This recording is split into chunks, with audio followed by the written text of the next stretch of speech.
நான் என் கட்டுரையில் குறிப்பிட்டுள்ள 50% மேலான கருத்துக்களை, முக்கியமான கருத்துக்களை சொல்லிவிட்டார்கள். எனினும் அவர் குறிப்பிடாத ஒரு வகையை நான் இங்கு உங்கள் முன் வைக்கிறேன். நான் வழங்கும் விதம் வேறாக இருக்கும், அவர் வழங்கிய விதம் வேறாக இருந்தது.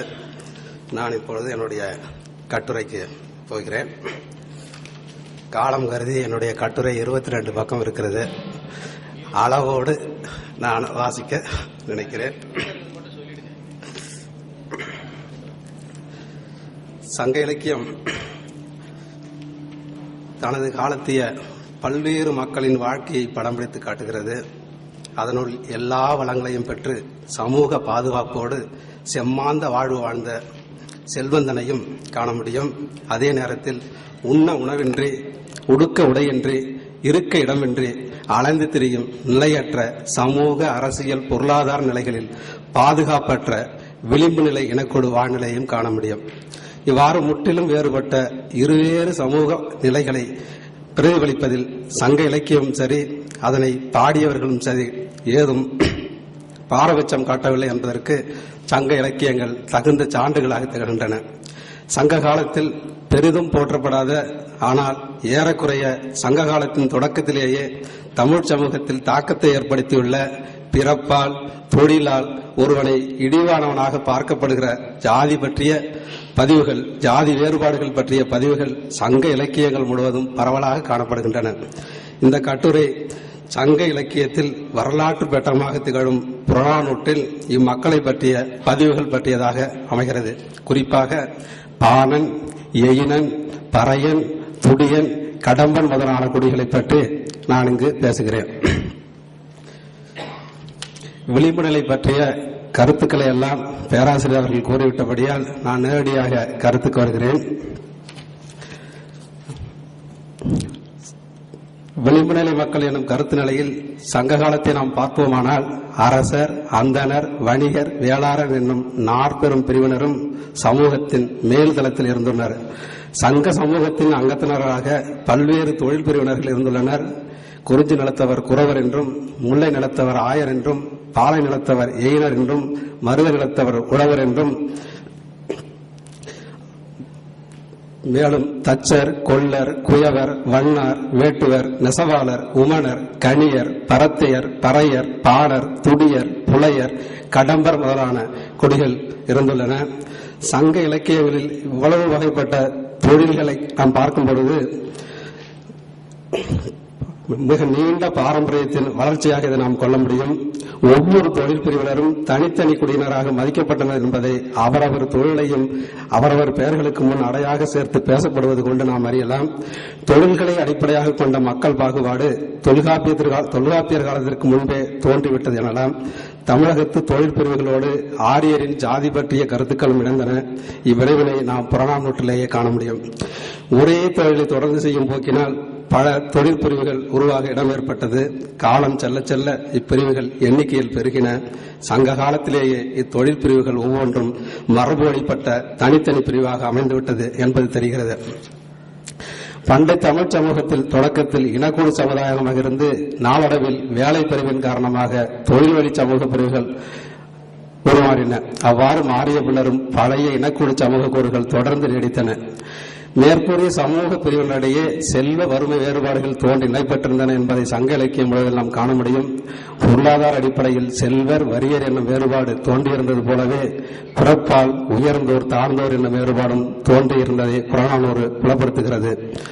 அந்தனர் முதலான பிரிவினர் சமூகத்தின் மேல்நிலையில் வைத்து எண்ணப்பட்டதற்கு நேர்மாறாக அனைவராலும் தாழ்ந்தோராக சில பிரிவினர் கருதப்பட்டமை வழங்குகிறது.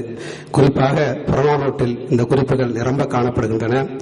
சங்ககால தொழில் பிரிவினர் பற்றிய வரலாறுகளை நாம் விரிவாக அறிய முடியவில்லை. எனினும் தொழில் அடிப்படையில் அமைந்த குடிகள் பலவாக அமைந்திருந்தாலும் சமூகத்தில் அவர்கள் செய்த தொழிலின் அடிப்படையிலோ சமூக படிநிலையின் அடிப்படையிலோ இழிவானவர்களாகவோ கீழானவர்களாகவோ மதிக்கப்படவில்லை என்பதை, ஒவ்வொரு தொழில் பிரிவினரும் தனித்தனி குடியினராக மதிக்கப்பட்டனர் என்பதும் அவரவர் தொழிலையும் அடையாக சேர்த்து புலவர்கள் சிலர் பேசப்படுவது கொண்டும் நாம் அறியலாம்.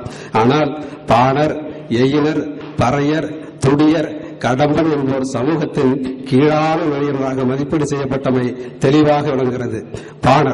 பாணர் என்போர் சங்க இலக்கியங்களில் பரவலாக பேசப்பட்டுள்ளனர். குறிப்பாக புறநானூற்றில் பாணர், கூத்தர், கோடியர், விரலியர், கிணைமகள், பரிசில் மாக்கள், கிணைமகன், பொருணன் என பலவராக பேசப்பட்டுள்ளனர். கண்ணுலர், கோடியர், நாடர், நாடகியர், நிறுத்தர், பொருணர், வைரியர், வினைஞர் என கூத்தர் என்போரை குறிப்பிடுகிறது திவாகரம் நிகண்டு.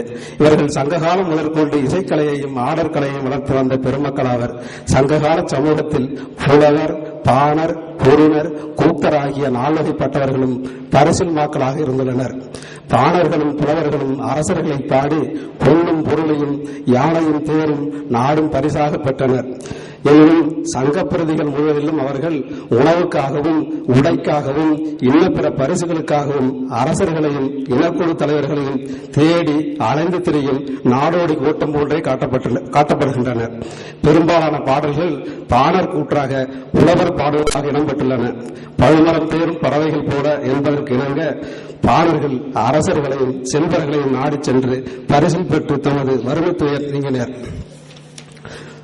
பாணர்கள் குறிக்கப்படும் இடங்களில் எல்லாம் அரசர்களோடும் புலவர்களோடும் கோடி மகிழ்ந்திருந்த நிலையிலேயே காட்டப்படுகின்றனர். திவாகரனை கண்டு புலவர் என்னும் சொல்லுக்கு அறிஞர், கலைஞர், கவிஞர், ஆடுனர், பாடுனர், பொருணர் என்று பொருள் தருகிறது. மேலும் பொருணர் என்னும் சொல்லுக்கு பெரும்பூர் தலைவர், கூத்தர், தருகண்ணாளர், புலவர், பெருங்கூத்தின் கோடியர், பெரும்படை தலைவர் என்று பொருள் தருகிறது. இதன் மூலம் பாணர்கள் புலவர்களாயிருந்தமையும் பொருணர் படைத்தொழிலோடு பாண்தொழில் செய்தமையும் ஒருவாறு வைத்துணரலாம். புலவர் பாடவும் பாணரும் கிணைப்பொருணரும் இசைக்கவுமான கூட்டு முயற்சியால் சங்க காலத்தில் சங்க சமூகத்தில் இயலும் இசையும் சிறப்புற்றன எனலாம். ஆனால் இன்று போலவே அன்றும் உண்மை கலைஞர்கள் வறுமையில் உழண்டனர். புறநானூற்றில் பாணர்கள் கீழ் மக்களாக காட்டப்படவில்லையாயினும் பிற சங்க பிரதிகளில் அவ்வாறு காட்டப்பட்டுள்ளனர். தலைவன் தரும் பொருளை பெற்றுக்கொண்டு அதற்கு கைமாறாக நாளும் புதிய பரத்தையரை தேடித்தரும் இயல்பினை உடையவனாக அந்த இருந்த நிலையை அடைந்தவனாக பாணன் காட்டப்படுகிறான். பாணனை தொழிலாக கொண்டு தலைவன் பரத்தையராகிய மேலினை பெறுவதாக கலைத்தொகையில் கூறப்பட்டுள்ளது.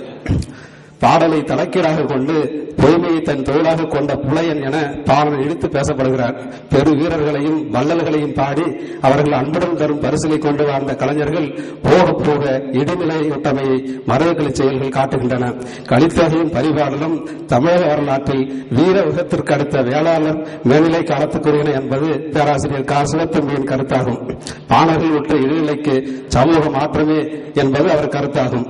தமக்கென ஒரு நிலையற்ற வாழ்வை கொண்டிராத மனித வாழ்வின் அடிப்படை தேவைகளான உணவு, உடை போன்றவற்றிற்காக அரசர்களையும் இனக்குழு தலைவர்களையும் அண்டி பிழைத்த இது போன்ற மக்களை நாம் விளிம்புநிலை மனிதர்கள் என்று சொல்லாமல் வேறு எப்படி சொட்டுவது?